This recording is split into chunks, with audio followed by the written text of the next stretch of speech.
Band Runners, com Bárbara Silva, Daniel Câmara e Heleno Fortes.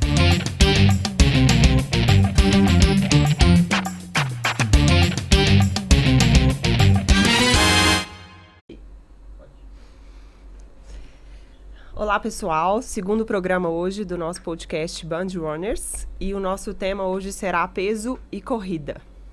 Heleno, conte para nós, qual que é o impacto que você vê assim, no peso de um atleta e a questão do desempenho na corrida?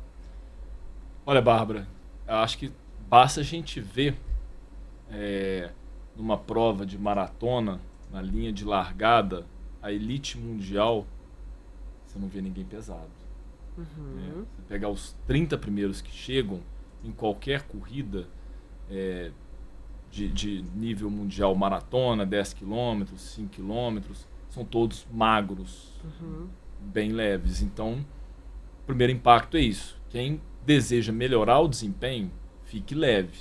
E esse ficar leve é ficar pouca gordura corporal e, obviamente, também a massa muscular que tiver é a massa destinada para a corrida. Você não tem nenhum, vamos falar assim, nenhum gorila correndo bem. São todos, frangos, pessoas muito magras. Por quê? Você gasta menos energia. Qualquer peso que você estiver carregando, você vai gastar mais energia. Então, o primeiro ponto é esse, né, Daniel? Mesmo, nossa, você falou aí da maratona, todo mundo aqui lembrou dos africanos, né? Sim. Os africanos ali pequeninos, relativamente baixos, não necessariamente baixos, mas são muito magros. Normalmente tendem a ter uma perna um pouco mais comprida e os corredores aí no meio do caminho, a gente hoje tem muita prova de 5, 10 quilômetros. Obviamente nós não precisamos aqui pensar só nas pessoas que querem fazer super tempos, mas pensando também numa pessoa que vai correr 5, 10 quilômetros, a conversa é a mesma? Depende muito como que ela quer correr. Eu vejo estar mais leve vai facilitar um tanto de coisa para ela, né? Até na disposição, até na questão aí do desempenho. Então, estar mais leve ajuda muito. E isso aí não tem como, né? A gente pensar, a gordura ela é prejudicial em todos os sentidos. Né? Basta a gente ver as pessoas que perdem peso, você vê os marcadores biológicos todos melhoram muito. Lá no consultório eu vejo, na minha rotina, são 2 cenários. Aquele atleta, eu sempre divido em 2 cenários que eu acho importante a gente fazer essa diferença. Aquele primeiro atleta que é mais pesado, tem um percentual de gordura mais alto, etc. E ele começa a correr com esse objetivo. Eu acho que a grande maioria das pessoas começam a correr para perder peso. Então, de fato, esse atleta ele vai perdendo peso, a curva de melhora dele aumenta, assim, de maneira importante, até exponencial. Diferentemente de um atleta que já está num outro nível de performance, que quer outras marcas, que talvez já está magro, e ele entende que ele precisa estar cada vez mais magro para ele conseguir o que ele deseja. E são coisas diferentes, porque nesse segundo cenário, pegando o atleta que ele já está num nível de performance bom, e às vezes ele precisa melhorar um pouco a composição corporal, ele tange num ponto que ele restringe muito o que ele ingere. E aí isso aumenta o risco de lesão. Então, são situações diferentes. Então, aquele atleta que quer começar a correr para perder peso, então, geralmente ele associa uma dieta, para de comer, né, diminui a ingesta de macronutrientes, carboidrato, proteína, gordura, perde peso. Só que esse mesmo atleta, ele vai chegando no nível de performance, porque ele vai evoluindo. Então, aí passa 1 ano, 2 anos, ele perdeu, 10 quilos, 15 quilos e está performando. Porém, ele ainda está com um pensamento de que ele precisa continuar comendo menos para ele conseguir ficar cada vez mais magro, ou o que ele fez lá para ele perder peso, ele acha que ele tem que continuar. Isso é um problema, porque na verdade ele já está em outro parâmetro, a composição corporal dele já mudou, ele já está em outro nível de performance, então a comida vai ser para ele conseguir treinar bem e treinando bem que ele vai conseguir perder peso. Então são cenários diferentes. Um começa com restrição para perder peso, o outro começa com não restringir, pelo contrário, comer melhor para treinar melhor e aí sim ele vai perder peso. Então o gancho é um pouco diferente. Eu acho que um ponto importante para a gente explicar para quem está nos ouvindo é o conceito de economia de corrida, que eu acho que né? Então, assim, aí eu vou dar uma pincelada aqui, eu acho que talvez o Heleno até consiga falar melhor do que eu, mas assim, quando a gente faz provas mais longas, o que mais vai definir a nossa capacidade de ficar correndo numa velocidade maior por mais tempo é o quão econômico a gente é, né? E a economia de corrida, ela tá... o maior determinante 70%. disso, 70% da economia vem exatamente da questão do peso, quer dizer, é o que você está correndo. Então, de repente, você faz uma super avaliação dos corredores, mede lá um tanto de parâmetro e, às vezes, eles são extremamente parecidos, mas um consegue ficar naquela velocidade por muito mais do que o outro. E exatamente o que diferencia eles é o quanto eles são econômicos. E aí, o fator mais determinante na economia me parece que é o peso, não é isso? Concordo. É o peso. E ainda entra outra questão que em provas longas você tem a questão de dissipação de calor, Exatamente. a parte de termorregulação. Então, o atleta corredor que tem mais peso, que tem mais gordura, a gordura ela é isolante térmico. Então, o calor interno ele tem que ser dissipado, ele tem que sair. A gordura vai atrapalhar essa dissipação de calor. Exato. Além de ser um peso morto que você vai carregar, né, ela atrapalha a sua troca de calor, que vai limitar aquela manutenção da velocidade por um tempo prolongado. Então são as duas coisas que são fatores limitantes no desempenho. Economia de corrida e termorregulação. E tem uma coisa interessante, porque as pessoas acreditam que é só estar com um percentual de gordura baixo. Então, se a gente pega aquele atleta com uma grande densidade de massa muscular, ele tem 9% de gordura, 8% de gordura. Isso é suficiente? Não, porque a gordura é um isolante térmico. Mas o músculo, ele produz calor. Então, se ele tá uma grande quantidade de massa muscular, ele produz muito calor. Então, a questão da regulação de íons dele, né, de perda de sódio, água, tudo também fica prejudicado. Então, num cenário ideal, economia de corrida, pensando em longas distâncias, eu preciso de duas coisas. Tanto um baixo percentual de gordura, mas eu também não posso ter um volume muscular muito grande. Né? E aí entra uma pergunta, Bárbara. Como é que você vê, porque a gente tem um perfil que fica muito preocupado em ficar com pouco músculo, né? E aí, assim, não, mas é pouco músculo demais, eu gosto de fazer musculação, mas eu queria melhorar também.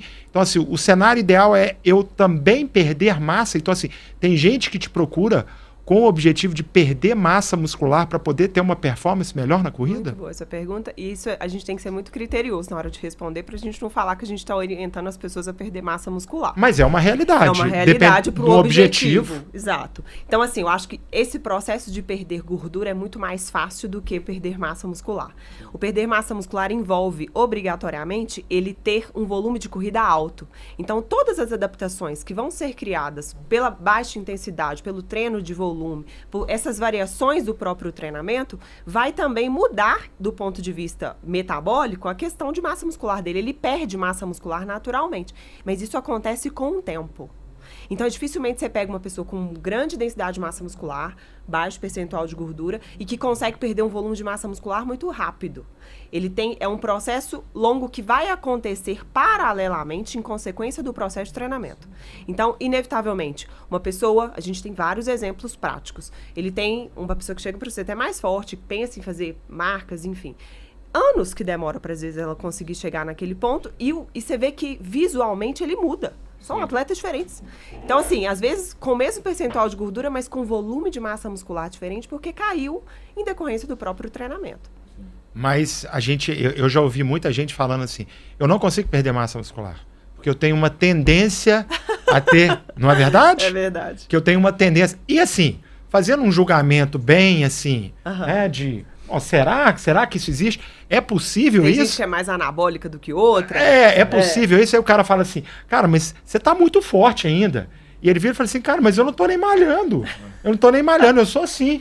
Então, assim, é possível, Bárbara? É possível o sujeito não fazer musculação, ter um volume alto e não ir perdendo massa muscular? Não é possível. Não é? Então tem muita mentira, isso que você tá falando. Tem muita mentira no mundo da corrida. Tem muitos equívocos. Às vezes ele não tá nem com massa, às vezes ele tá fordo, né? Fordo, pode ser também. Fordo, ele deve estar forte, mas gordo. Ele tá fordo. Também, pode ser. Eu não sei se eles vão fazer musculação escondido. Tem isso. Né? A gente já teve alguns exemplos, né? Que fazia musculação escondido. Tem. Mas aí, Bárbara, a pergunta é o seguinte, não é muito simpático a gente falar de vamos fazer um trabalho para você perder massa muscular, porque a gente sabe da importância da massa muscular na saúde. Mas levando aí a esse ponto um pouquinho mais extremo, que é assim, ok, Bárbara, eu tô ciente que massa muscular é saudável, que é importante eu ter, mas a minha prioridade é tempo, e eu quero perder massa muscular. Há como acelerar isso de forma saudável? E aí você vai me mandar parar de fazer musculação? Não. Não? Não, a gente não manda parar de fazer musculação. Se você quer que eu pare de não, ganhar massa muscular. A gente vai manejar a questão de ingesta de macronutrientes, carboidrato, proteína, gordura, mas principalmente, Daniel, a variável que faz com que isso aconteça de uma forma mais rápida é o treinamento. Então, uma pessoa que tem um volume alto, as atividades se tornam concorrentes. Eu tenho atletas que chegam pra mim e falam assim, eu corrida 3 vezes por semana, quero fazer uma maratona num tempo X. Um atleta que quer performance. Quantas vezes por semana você malha? 5. Ué, tem uma coisa errada. Você mais malha do que corre. Então, assim, o seu modelo de treinamento tá errado. Por objetivo que você quer. Se você quer correr, então eu pergunto, o que você quer? A primeira pergunta que eu faço, você quer correr? Então a gente vai ter que mudar seu modelo de treinamento, você vai ter que conversar com o seu treinador, enfim. Inevitavelmente, o volume de corrida ele tem que ser maior do que o volume de musculação. Perfeito. E as adaptações vão acontecer em decorrência disso, mas não quer dizer que ele tem que parar de malhar. Mas o objetivo dele, se é corrida, vai ter que ser corrida. O Heleno uma vez me perguntou, pra quem não sabe, eu vim da natação. E eu gosto de nadar, então eventualmente eu sempre nadava intercalando com a corrida. Um dia ele me fez essa pergunta, você vai nadar na prova? Então, assim, se você quer correr e se tornar específico na corrida, não tem como. Porque, assim, meu objetivo é correr. Então, a natação, ela vai entrar em algum momento, vai ser concorrente. Ou no meu recovery, ou na minha recuperação. Então, ou nas minhas adaptações específicas que a corrida poderia gerar. Enfim, assim como a musculação. Então, a gente tem que fazer essa... E o perfil de como está sendo feita essa musculação. Que, né, você tem como você treinar musculação sem que você gere um nível maior de hipertrofia. Isso. Então, acho que é muito nesse direcionamento. É possível a gente falar em quanto tempo um cara que tem um corpo de musculação passa a ter um corpo de corredor? Em quanto tempo isso pode acontecer? É individual, mas é um padrão aí, é no mínimo mais de um ano. Você que tocou nisso aí, é interessante. Um maratonista, não sei se vocês... ele é maratonista americano, ele foi o melhor tempo americano na maratona de Boston em 2011, o Ryan Hall, né?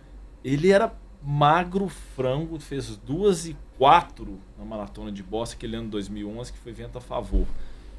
E só que ele cansou, ele cansou de treinar maratona, de sentir dor e tudo, virou bodybuilding. Ele tá gigante. Ele tá assim, a perna é interessante, hein? Isso, a perna dele não hipertrofiou muito. A perna dele. Você vê que pode ser superior, mais ou menos superiores dele. Peitoral, bíceps, tríceps, grande dorsal, tudo ficou gigante. Então... E pensando nessa questão de treinamento, a gente sempre pergunta, muitas pessoas me perguntam, eu vou fazer essa pergunta para você. A corrida, ela poderia ser suficiente para um atleta que só quer correr, por exemplo? Ou obrigatoriamente eu preciso da musculação? A corrida tem o poder de gerar adaptações anabólicas que substituiria a musculação ou não? É uma boa pergunta. Eu acho que a questão aqui é que a gente tem que entender que para você gerar adaptação, você tem que ter intensidade. E intensidade é relativa ao que você encontra no sujeito. Então, se você pegar uma pessoa que tem um nível de atividade física muito baixo e botar ela para correr, aquela intensidade de esforço para ela não é baixo. Então, provavelmente, você vai ter algum ganho de força. Inclusive, tem um trabalho muito interessante que eles fazem medidas tradicionais de força, um leg press, um banco extensor, medindo ali uma repetição máxima, e eles põem as pessoas para fazer treino na rampa. Então, fazer tiros na rampa. Então, para quem não sabe, você coloca a pessoa ali numa rua inclinada ou numa esteira inclinada e a pessoa vai dar ali tiros, vai fazer uma corrida rápida, relativamente curta, e ele põe esse grupo, e põe um grupo que não faz nada, e depois ele mede antes e depois testes, quase que testes de musculação. E o que ele vê? Que o sujeito que faz treino em rampa, ele melhora a força dele mesmo quando você mede ele em parâmetros de musculação. É óbvio que aqui nós estamos falando, se você começar, ninguém que vai correr vai ficar musculoso, mas algum grau de ganho de força, ele é esperado com a corrida, né? Se esse ganho de força ele é ou não suficiente, é outra história, né? Mas também dizer que porque você está fazendo uma atividade aeróbica, você não tem absolutamente nenhum ganho de força, talvez não seja o mais justo. Não é o objetivo primário. Ninguém vai começar a correr por causa disso. E aí uma prova disso, também disso que a gente está falando, e obviamente respeitando o nível e a idade dos atletas, é que se você pegar ali 3 grupos de pessoas que correm, pessoas que não correm, e pessoas que fazem musculação, e acompanhá-las no tempo e na hora que elas ficarem mais velhos, e aí todo mundo sabe que quando a gente fica mais velho a gente vai tender a perder massa magra, o que vai acontecer é que quem mais retém massa magra é quem faz musculação. Sim. Mas quem faz corrida retém parte da massa magra. Entendi. Então esse estímulo que a corrida dá para os músculos, se ele é suficiente para reter parte da massa magra, ele deve ser suficiente também para pessoas que têm um nível de força baixo para evoluir em alguma coisa, né? E até que ponto, Daniel, a musculação previne lesão na corrida? Esse é um assunto bastante polêmico, né? Então, assim, se você olhar olhar todos os trabalhos que foram publicados, que já que estão aí para a gente ver, a gente vai ver que é muito provável que a musculação, de certa forma, ela ajude a reduzir lesões. Talvez ela seja mais importante para alguém que já tem uma lesão. Não sei se vocês viram a diferença. Então, por exemplo, vamos supor que eu tenha um problema no meu joelho. E o tratamento desse problema de joelho é fazer reforço muscular. E provavelmente, se eu não fizer isso, eu não vou conseguir correr. Então, eu parti de um ponto em que a pessoa tem um problema ortopédico e ela precisa fazer isso para conseguir correr. Esse é um raciocínio. O outro raciocínio é você pegar pessoas que não têm absolutamente nada, colocar elas para fazer um programa de reforço muscular e depois ver o número de pessoas que lesionaram e o número de pessoas que não lesionaram. Muito provavelmente você vai ter um grupo que vai se beneficiar demais disso. E é provável que você encontre um grupo que não vai se beneficiar. Entendi. E aí a gente tem que entender também que a gente sempre trabalha com média. Sim. É sempre média. E na hora que você pega a média, então, o meu doutorado eu testei um programa específico de exercícios para pessoas que tinham dor lombar. E comparei com um programa tradicional. Então, quando eu olho lá, eu falo assim, que o meu programa de exercício, em média, melhora 3 pontos numa escala de 0 a 10 de dor. Então, você vai melhorar 3 pontos em média. Eu tive gente que piorou com o meu programa. Eu tive gente que melhorou 7 pontos no meu programa. Então, é óbvio que isso também vai acontecer. Então, assim, nós temos corredores que emagrecem fácil, que machucam fácil. A gente dá para falar emagrece fácil? Mais fácil? Dá. Não dá? E é fato. Não é? É a genética por trás. Pois é. Uhum. Então, a mesma coisa vai acontecer aqui. E um ponto em que as pessoas, elas às vezes esquecem, é que a musculação ela é mais um treino que você vai fazer na semana. E às vezes a musculação machuca, né? Então, sim, a gente tem gente que começa a fazer um trabalho de força. Então, assim, eu acho que talvez de uma forma um pouco mais resumida, talvez a gente possa até explorar isso um pouquinho mais em outros programas, de forma mais detalhada, mas eu acho que dá pra gente falar que na média a musculação ajuda, mas que na média talvez seja super valorizado. Você já viu aquela pessoa chegando falando assim, eu machuquei porque eu não caprichei no reforço muscular. Né? É sempre assim. Sempre. Eu não caprichei no reforço. Se eu tivesse caprichado no reforço muscular, eu não teria machucado. E às vezes a pessoa fez tudo certo, ela fez o reforço. Aí ela esquece que ela não caprichou no dormir, no alimentar, ela não caprichou em respeitar as zonas de treino que o técnico. Então, assim, parece que o reforço muscular ele virou a pílula mágica. Sim. E aí, tanto se pro sim quanto pro não. Exatamente. Eu parei e aí, de machucar por causa do reforço e eu machuquei pela falta dele. E aí, se você não machucou, é lógico que foi reforço muscular. E se você machucou, cara, eu acho que eu errei em alguma coisa. Sabe o que acontece? Eu fiz banco extensor. Banco extensor não era legal para mim. Eu tinha que ter feito leg press. Se eu tivesse feito leg press.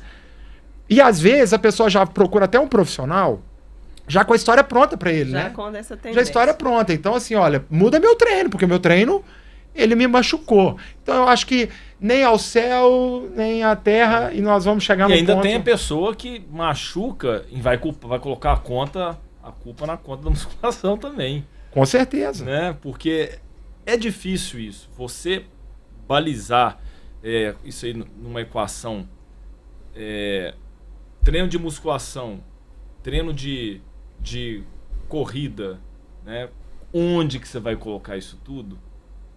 É complicado. É interessante, Helena. Queria te perguntar uma coisa. Quando chega um atleta para você com sobrepeso, obesidade, e ele te pergunta, o que é melhor para eu perder peso? Musculação ou correr? Se eu correr, eu vou perder peso? Eu preciso associar a musculação junto? Como que você maneja isso aí? Nem pensando em desempenho. Ele quer usar a corrida como auxílio para perder peso, mas ele não sabe como levar isso. Eu falo que o melhor exercício que tem para ele perder peso é ele chegar e balançar a cabeça. Que exercício é esse? Balançar a cabeça. Na hora que chegar para ele assim, toma um pedaço de pizza, ele fala assim, balança a cabeça de um lado pro outro. Toma Coca-Cola, balança a cabeça. É a melhor coisa. Verdade. Isso é um fato. Perder peso, o melhor é você não aceitar.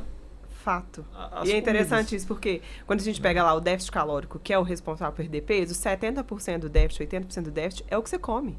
Então, assim, dificilmente você vai sustentar um déficit calórico baseado na atividade física, a não ser que eu esteja falando de atletas super treinados, que tem um gasto calórico altíssimo em decorrência da atividade. Ele pode comer uma lata de leite condensado todo dia. Sem que problema, não vai, não vai ganhar dar peso. Quem nada. treina 30 km por dia, 20 km por dia, Isso. você pode comer o que for.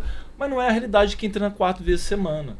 O problema é que a pessoa que treina 4 vezes por semana, ela tem que ter um controle de dieta gigante. Gigante. Até a pessoa que treina 7 vezes da semana, né, dependendo de como que ela treina, se ela não tomar conta da dieta dela, ela vai ganhar peso. Se ela tiver uma dieta com muito carboidrato, muito açúcar refinado, ela vai ganhar peso. Dentro dessa linha da corrida como algo que pode ajudar quem procurou ali para perder peso, eu já ouvi falar que o que você queima de caloria, você pode fazer uma regrinha de a cada quilômetro percorrido você gasta o seu peso em caloria. Faz sentido isso?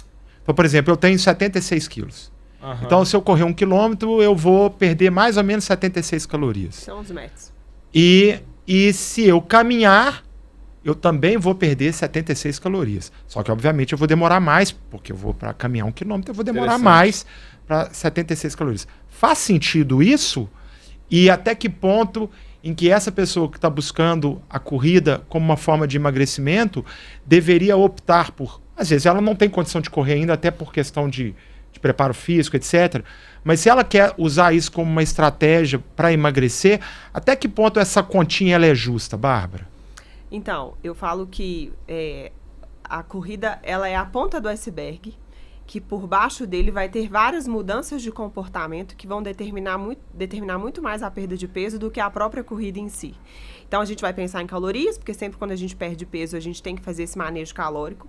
Mas o fato da pessoa começar a correr automaticamente, na grande maioria das vezes, ela melhora um hábito, ou ela dorme mais cedo, ela melhora a ingesta alimentar, ela começa a comer melhor. Uma coisa vai puxando a outra. A própria atividade vai criar comportamentos nela que produzem neurotransmissores relacionados ao prazer. Então, ela diminui o comer hedônico, que é o comer por prazer, porque ela está sendo substituído isso pela corrida. Então, o somatório final se torna uma perda de peso, mas não em decorrência que a corrida determinou a perda de peso, mas a dieta e todos os outros processos que vão acontecendo que determinam. O sono melhora. O sono melhora, os comportamentos, então ela deixa de beber no sábado, na sexta-feira, porque ela vai correr no dia seguinte, enfim, é uma trama, né? Uma esteira, que uma coisa vai puxando a outra e ela vai perdendo o peso. Mas as pessoas têm mania de colocar a conta do déficit calórico na corrida. Então, eu falo isso sempre. Eu corri, sei lá, 2 horas, 1h30, eu posso comer o que eu quiser. Não, não pode. Eu corro 7 vezes por semana, eu posso comer o que eu quiser. Não, não pode. E tem uma coisa interessante, Daniel, que você colocou aí, que a gente não pode esquecer, que é o gasto energético pós-atividade. Isso. Né? Que é o EPOC, que você gasta. Então, por exemplo, se você correr 5 quilômetros numa intensidade bem baixa, vamos falar, que seria essa intensidade? A gente vamos falar em zona 1, para quem está escutando... O que é a zona 1? Você consegue conversar com a pessoa do lado, aquela intensidade, né? que você consegue conversar. Você correu ali 30 minutos. Numa intensidade você consegue conversar, aquele trote bem leve. Ao invés disso, você faz um treino intervalado. Você faz lá, em vez de 30 minutos, você faz 6 repetições de 5 minutos. Só que na hora que você estiver correndo 5 minutos, você está correndo numa intensidade que você não consegue conversar. Você está num nível de ofegância alta, um nível de desconforto cardiorrespiratório, e a cada 5 minutos que você correu, você descansa 3 minutos andando. O gasto energético pós-atividade, né, eu não sei, vamos falar disso, mas ele é mais alto do que quem fez aquela caminhada. Né? Você vai sentir... vai continuar pagando essa conta por mais tempo. Sim. Então isso influencia também no somatório, no gasto energético final do dia, do que você teve. Então, treinar intensidade, muitas vezes, né, impacta nisso. Impacta nisso. Sem dúvida. Um ponto importante, já que a gente está falando aqui da questão da corrida como estratégia para reduzir o peso, e aí quando a gente está pensando em peso, nós estamos pensando muito mais no peso ruim, que é a questão da gordura. E aí Bárbara estava falando da questão do reforço muscular como um fator para prevenir lesões. A gente pensa muito no peso na gordura como a coisa mecânica de ali. Bom, eu estou pesado, então se eu correr, por estar mais pesado, eu vou acabar forçando mais o meu quadril e o meu joelho, e a chance de eu ter um sintoma é maior do que se eu tivesse mais leve. Eu acho que faz sentido a gente pensar nesse raciocínio, mas é muito importante a gente entender também que as lesões ortopédicas, boa parte das lesões ortopédicas, se a gente pensar, por exemplo, no desgaste da articulação, da tendência de você eventualmente não necessariamente desgastar uma articulação, mas às vezes até inflamar um joelho, e aí você faz um exame lá e nem vê tanta lesão assim, ela tem muito a ver com a questão inflamatória. E aí o que acontece? Se você está com o seu percentual de gordura mais alto, a chance de você produzir esse processo inflamatório, ele é muito maior. Então, não é porque você vai simplesmente correr e vai bater com 10 quilos a mais acima do joelho. Eu costumo brincar com os meus pacientes, que é o seguinte: a artrose mais comum a artrose é o desgaste das articulações, né? Então a gente vai pensar ali no desgaste que vai acontecer com a idade. Eventualmente a gente pode ter isso um pouquinho mais jovem. Mas eu costumo falar que quem tem um desgaste no ombro, se ele tiver mais obeso, ele vai ter mais dor e ele não anda plantando bananeira. Ele não anda plantando bananeira.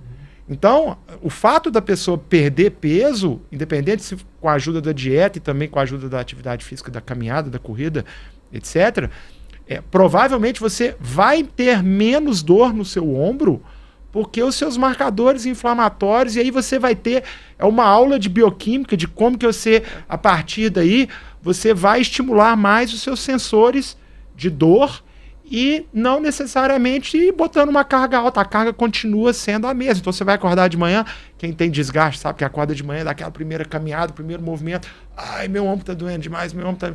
E aí você perdeu peso, perdeu gordura, essa dor, ela vai cair. Então, a questão da perda de peso, a gente tem que pensar nela não só na questão mecânica, mas também na questão inflamatória. Não sei se você quer colocar alguma coisa a mais aí, Bárbara. A gordura produz substâncias inflamatórias, né, potencialmente inflamatórias, por isso que ela está relacionada a tantas outras doenças, não apenas, né, a questão estética mesmo do peso, que a gente acha que o peso, o problema dele vai te dar uma questão biomecânica, né, então você vai ter sobrecargas por conta da questão física do peso. Mas tem outras coisas relacionadas. Então, ela, de fato, produz substâncias inflamatórias e produz hormônios que retroalimentam a sua vontade de comer. Então, quanto mais obesidade você tem, maior tecido adiposo você tem, mais sinalizadores de fome e atraso do apetite você também tem. Da saciedade você também tem. Então, você come mais e demora a ficar saciado. Então, perder peso quebra esse gap também. Você tende a comer, à medida que você vai perdendo percentual de gordura, você vai tendendo a comer cada vez menos. Então, assim, ela é um tecido ruim em vários aspectos, né, para várias coisas. E o paciente que talvez também tenha um grau de obesidade, ele tem uma gordura intramuscular entremeada ali dentro do músculo que também atrapalha força, potência, recrutamento de fibra, pensando em relação à performance. Então eu acho que esse tema peso, gordura na corrida, eu acho que vai ser um tema recorrente aqui, né? Porque eu acho que tem muita coisa para falar. Muita coisa para falar. Né? O tempo nosso já deu, então vamos agradecer, né, a audiência do pessoal. Foi um ótimo programa e na próxima semana nós estamos de volta aí. Não tá na moda, né? Não tá na moda. Exatamente. Todos, não só para quem não quer correr, mas para quem quer viver. Então, exatamente. Não tem jeito. Gordura, quanto menos, melhor. Então vamos encerrar com essa frase bonita que você falou. E qual que é a frase? Gordura não tá na moda. Maravilha. Quanto gordura menos, não tá. melhor. Quanto menos, melhor. É isso aí, pessoal. Valeu.